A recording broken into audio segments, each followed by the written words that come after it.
Hello po guys, magandang araw po once again. Usapang gulay po sa another video naman po natin ngayon.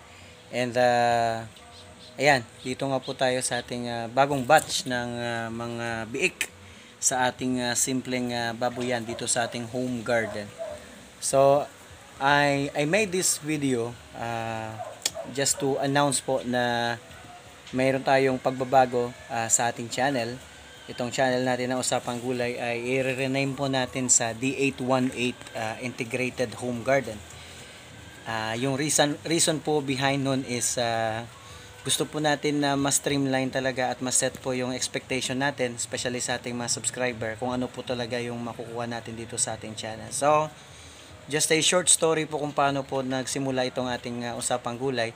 So, I was teaching agriculture in a high school dito sa La Carlota City, sa Lagrana National High School. And as I was teaching, naging parang na-capture din yung heart ko ba, na naging passionate din tayo, naging on fire din tayo sa mga pamamaraan sa agrikultura, kasi nga tinuturo natin sa mga kabataan, kaya hindi natin maiwasan na yung heart natin ay malagay din sa ating tinuturo.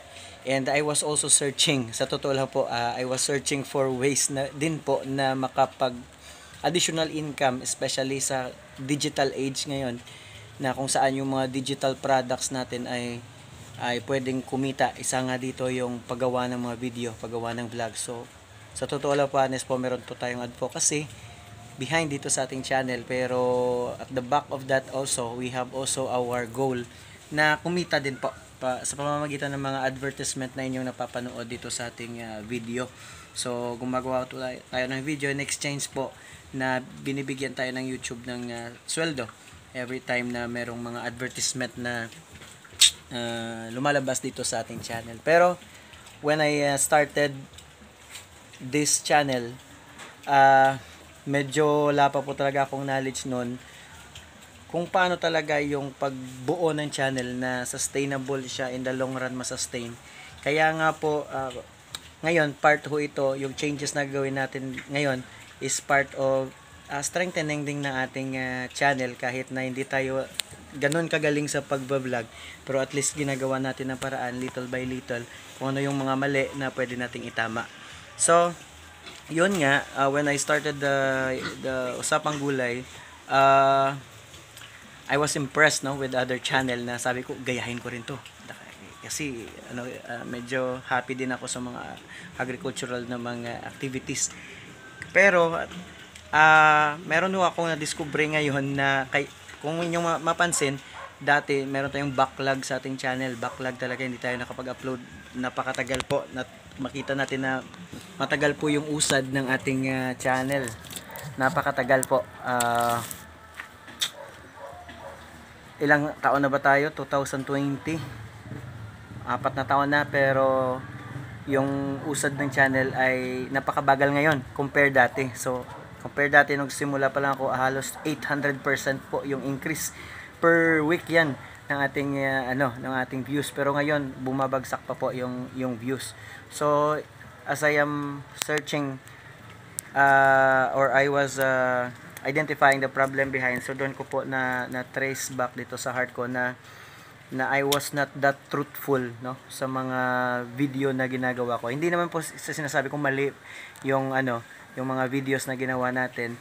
Ang sinasabi ko lang po na hindi siya maswak talaga sa kung ano talaga ako at kung ano yung kaya ko. Ayun.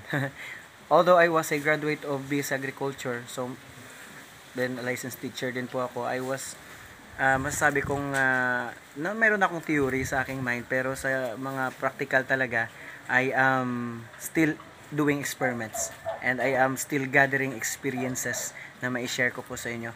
So in that, I was sa aking palagay, medyo ginaya ko kasi yung mga commercial na mga pamaraan, paggamit ng pesticide, ganun. Although meron namang benepisyo pa talaga yung mga pesticides, especially sa income na na-generate natin, mas malaki yung income, pero in the long run hindi po maganda yung reliant tayo sa chemical. Yun, so parang ginaya ko lang po yung mga commercial, especially po kasi yung pinaka original ko po kasi na pinagkunan ng inspiration si Sir Mike the VG Man. But, ewan ko kung kilala nyo.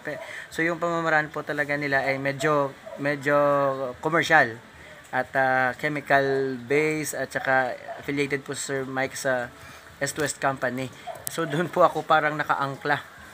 Kaya medyo hindi ko na-sustain kasi parang merong hindi truthful sa akin kasi hindi talaga ako yan. Yung ako ay yun po yung ngayong gagawin natin. So yung shift natin ngayon is the 818 Integrated Home Garden kasi po ang gagawin na lang po natin is mga home gardening na mga bagay kung saan yung kaya lang po natin gawin. Yun lang po yung isi-share natin. Mga technique na sa palagay ko lang is pwede kong i-apply dito.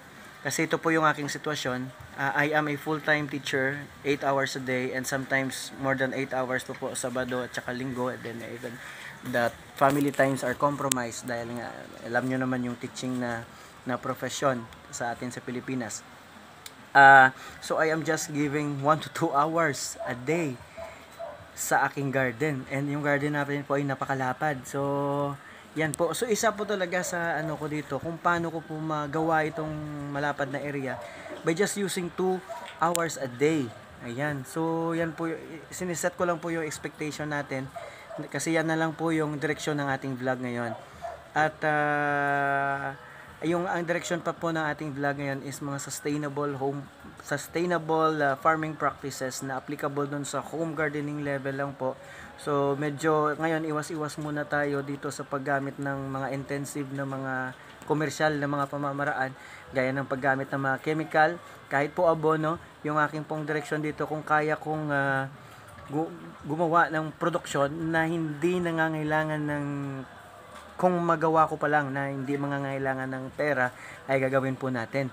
So far ngayon po hindi pa po tayo bumili ng abono, hindi pa po tayo bumili ng pesticide at nakakagawa naman po tayo ng mga produksyon. Hindi nga lang ganyan kaganda compared dun sa mga komersyal.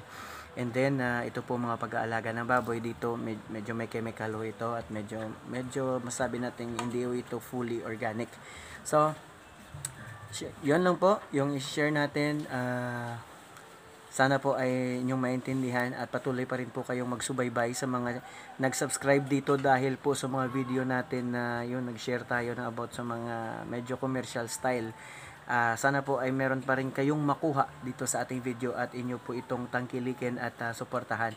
At sana po ay kung lumaki man itong ating channel ay makapag-payback din tayo sa ating community ng mga bagay na pwede nating i-help sa kanila.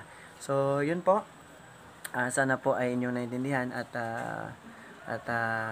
isa pa pala, mag-upload ho tayo na ng video dahil nga po mukhang merong freedom po sa akin ngayon sa pag-vlog, ay mag-share na po ako ng video every week kung anong mga ginagawa natin dito per week. So yun po yung ating isi-share, no? Including pati yung pag-alaga ng baboy. Di ba pang pwedeng gawin sa home garden level. So mag-upload po tayo every Saturday between 5 PM to 7 PM po yung upload natin kasi po ina-adjust din natin yung ating internet connection yan sa ating pag-upload. So yan po, abangan po ninyo yung ating mga video every Saturday 5 to 7 PM. So sana po ay nandyan pa rin po kayo at wag ho kayong kung sa Cebuano pa, huwag kayong mangluod. Kung sa Ilonggo, hindi ka mo magsunggod. Okay, and still subscribe to our channel. And you will expect po more po na heart sa ating ginagawa. More po na passion sa ating ginagawa. Kasi nga po, may freedom na po tayo ngayon. And medyo, ito na po yung tunay na ako. Tunay na ako. Home gardening lang po. Ayan, so pag binigay po kasi natin yung heart natin, sabi sa Bible, merong mga magagandang resulta. Sabi nga po sa Bible, if you do some things, whether you eat or drink, do it for the glory of God. Ibig sabihin po, may dedication, may love po una sa Panginoon din sa mga tao din po.